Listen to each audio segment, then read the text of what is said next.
Ayan guys, ibababad ko muna tong ating nabiling mani sa X-Mart raw peanut. Ibablanch ko lang, ibababad ko muna ng mga 5 minutes. Ayan pa yung isa. Bababad din natin ng 5 minutes. Nagkikrave kasi kami ng adobong mani na gawa sa Pilipinas. Kaya gagawin natin. Ayan. Ibababad muna natin ng 5 minutes sa tubig.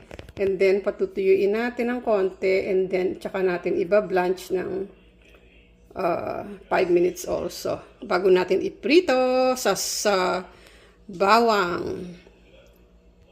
Ayan guys, kumulo na yung tubig. So, ibablanch lang natin ang peanut ng mga 5 minutes lang.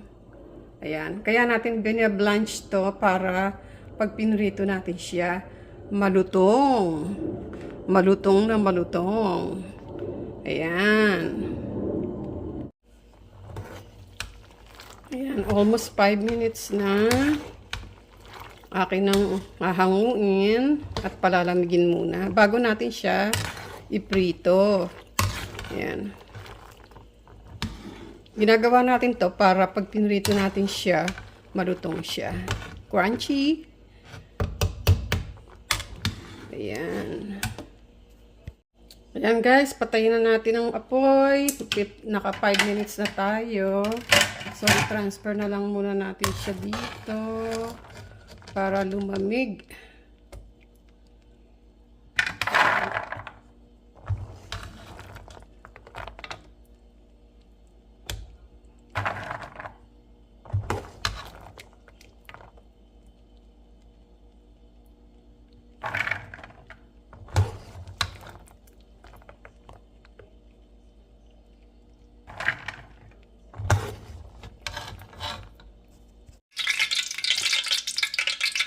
Ayan, medyo kumukulo na ang ating mantika. Ilalagay na natin itong ating bawang. Ayan.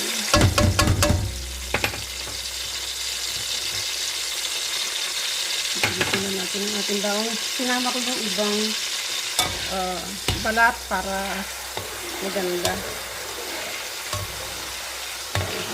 Lagay lang natin sa medium heat para hindi masunog.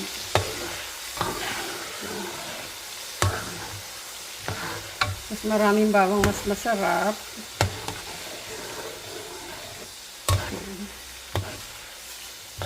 Tutuin lang natin siya hanggang maging golden brown. Guys, medyo nagbabrown na siya, so hanguin na natin. Pinaan ko lang apoy kasi baka siya magsunog. Pag nasunog siya, papait.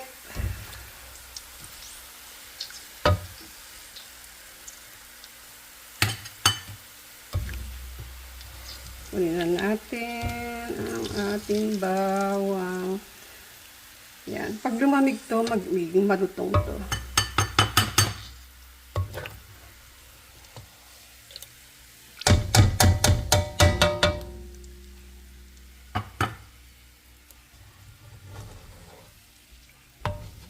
Pagka pumait siya at napasama sa peanut, baka pati ang peanut pumait din. Kaya kailangan tanggalin na natin. Ayan, wala na. So, lagay na natin ang peanut. Umitim na ang kawali. Ayan. So, ibubuhos na natin ang peanut.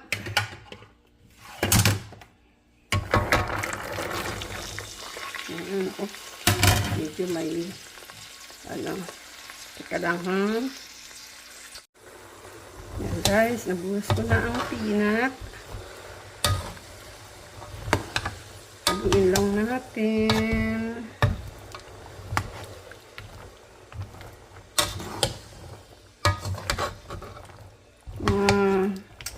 20 minutes natin siyang iluluto.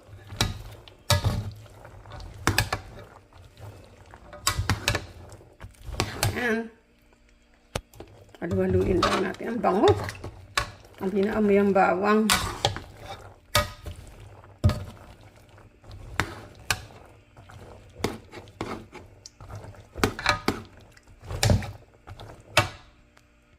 Ayan na guys, medyo brown na siya. May 20 minutes na ba? Malapit na. Pwede na natin siyang patayin. Pwede na natin patayin ng kalan na yan. Medyo brown na siya. Masarap. Masarap siya.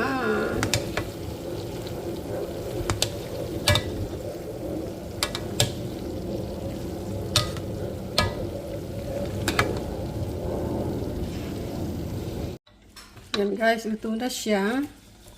Ta-transfer na natin sa ating strainer.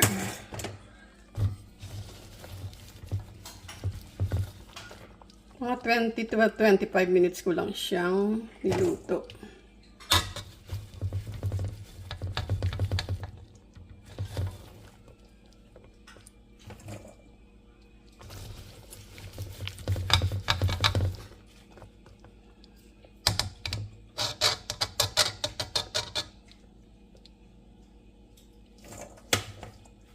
Ayan na siya. Strain muna natin to and then mamaya na itong iba. Ayan, tinransfer ko siya sa bowl na may paper towel para maalis yung oil. Ayan. Kunin pa natin itong iba.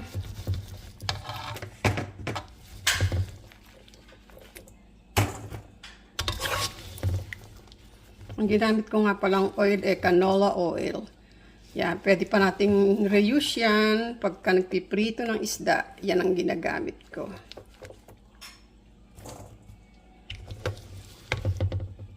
Malinis naman siya eh. Okay guys, I'm gonna remove the paper towel now. Ay, nalaglag. Ay, okay. So, mamaya ko natanggalin. I already put the garlic and then the salt.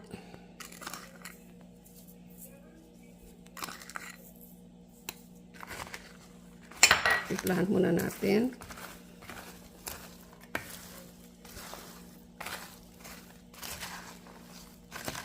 Wow, it smells good, huh? Are you itchy? Hold on. And then the sugar to balance the taste. Yan. Para mag-balance yung salt and sweetness. Yan. Ang masarap. Kaya haluin ko lang ng maigi.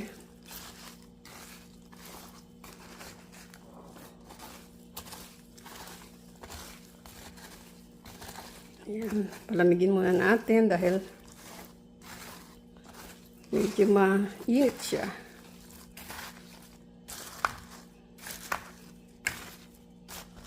Pwede rin yung lagyan siya ng pampaanghang like chili or kung gusto niyo ng maanghang.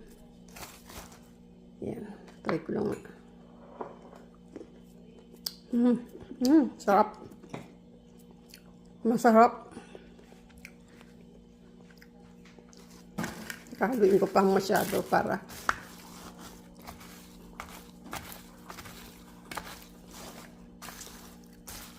sarap.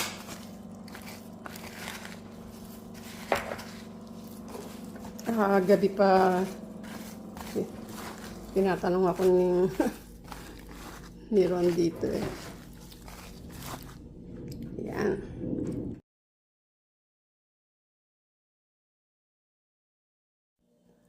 Ito na guys ang ating finished product, ang ating peanut. Ayan, gusto ko yung kalbo. Ito kalbo. Sarap. Ang lutong.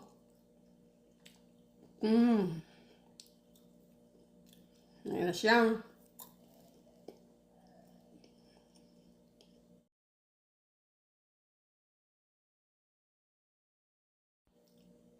Sarap ng peanut. Mmm.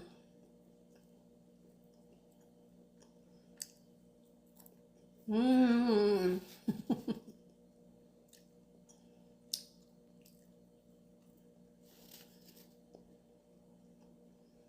Sarap. Mmm.